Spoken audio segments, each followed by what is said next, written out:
What's up, everybody? Welcome back to From the Shelves.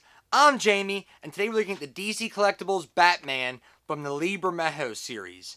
Now, this is the Batman from the Noel comic. He looks very accurate to what we did see. He looks a little tactical, kind of weathered Bruce Wayne. We get two swappable hands and a Batarang in this nice box window we're used to seeing from DC Collectables.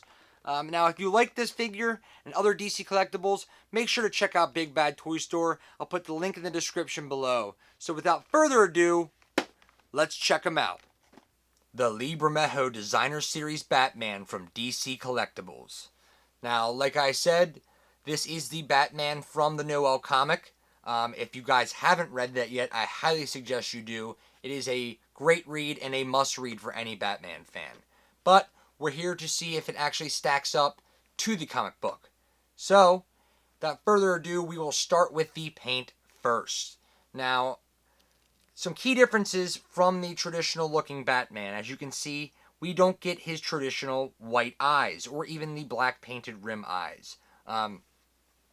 We get a nice bare skin tone, which I love. It shows how Batman or Bruce is been beaten down over time.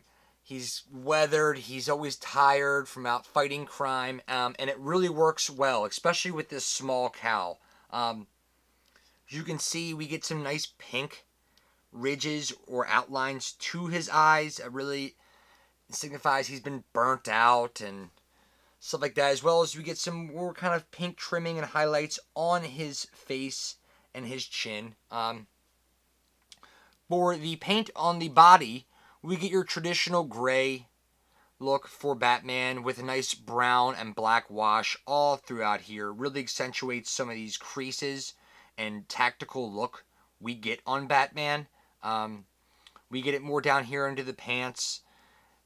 And for his belt, we get a nice gold or almost like a Dijon mustard color belt for his tactical belt.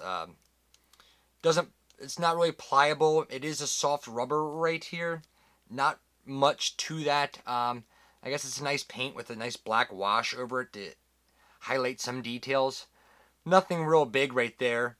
And then for his boots, we get that matte black look we're used to seeing with kind of a gray or silver wash over it. But we do get some nice detailing in the belt buckles. Really makes these boots pop. I love the straps they added.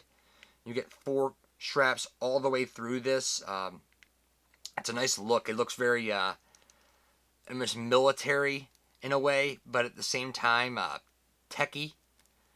We also get another strap down here at the boot, right over the sole or the foot of the boot. I'm sorry. Now for the cape, we get a nice soft rubber material. Stuff we're used to seeing from the DC Collectible line. They put out great capes. I love their designs they do. It's a nice bendable material. Doesn't hinder a lot of articulation, but in this case, that may prove us wrong. We get some nice dry brushing, though, all through the back of this cape. Like a silver or gray tone as well, all through here. I like the design. It's very heavily wrinkled. Like I said, it looks like Batman's been through a lot in this cape. I wish they might have done some dirt or some tearing on the bottom. We didn't really get that in this aspect. And coming up to here, we can see his symbol actually is not attached to the figure itself. It is a soft plastic that is attached to the cape. The cape is not attached to the cowl either. It's just one piece that goes over his shoulders. Now, to the hindrance of movement, this is what I was talking about. It's a nice soft rubber, but since it's attached up to his neck through his shoulders, we don't get very much articulation at his arms because of it. That is one complaint I do have about this figure. I wish the articulation in the upper body was a little bit better, but we'll get into that in a minute. As you can see, the cowl, like I said, I love these small ears and the cowl look for these. It's kind of reminiscent almost of what we saw with the Arkham Batman, but with much smaller ears. I love these creases and ridges. Kind of pins his head in more, almost cat-like in a way. We get some frowning on his eyebrows up here at the top of his crown or cowl as well. I love that take. Nose is a little pointy, kind of looks a little birdy and chickeny, but Another nitpick from me. For his arms, we get the traditional blades on his gauntlets, stuff like that.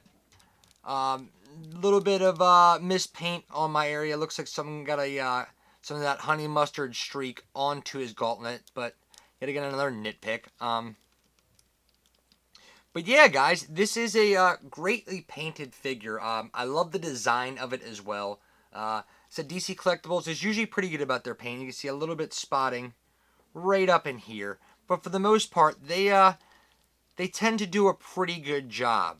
Now, for articulation, we get at the ankles, nice full rotation here. It's almost on a side swivel, so we go back and forth, stuff like that. We get single pegs at the knee. It almost looks like it is double pegged, I guess because of the knee pad itself, but it is a single peg.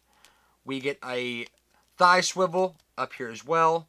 We get a single peg also that flips out from the side of his hip, which is actually nice. I like how the range of articulation. I mean, it looks kind of weird here, but the right poses. And then we get front and back at the hip as well. No hip swivel in the middle. Sadly, he's kind of stationary where that is. Now for arms, we do get full rotation at his wrist, a single peg at his elbow, rotation at his bicep, but then we get the ball joint at the shoulders. And like I was saying before, there is not a lot of room for movement because that cape does hinder a lot of rotation and movement. I wish they could have maybe came up with a better design for this one. I guess they really wanted to go more of an accurate look, and this is kind of what they ended up with. For accessories, we get 2 replaceable hands for Batman instead of his classic closed fists. Same color, a black with kind of a gray wash, some dry brushing on there. Nice little addition. And we also get his Batarang. Now this is a kind of a different take on the Batarang, much bulkier and bigger, but I like it. Looks almost boomerang-esque in a way. It's a nice touch to this. I'll be keeping on my shelf with the open hand in there. It's going to take some fitting to get the Batarang into this hand. See, I'm holding it like that right now. But a little fiddling, and we should have no problem whatsoever. All in all, this is a great first figure for DC Collectables' new designer series. I'm very happy we got a nice new Noel figure. The paint is fantastic. I love the washes and dry brushing they threw on him. This is very reminiscent of what we saw in the comics. His armor is very tactical. I love the design. The cowl is great. Besides some limited movement and hindrance at his shoulders and a little bit up at the ball joint at the head, and some limited accessories, but we normally don't get those with DC Collectables anyways. This is a solid figure. Another great job from the DC Collectables line. All in all, this Batman gets a solid B. So remember guys, if you like this video, hit that like button, subscribe, comment. I love talking to you guys. And remember, keep on collecting.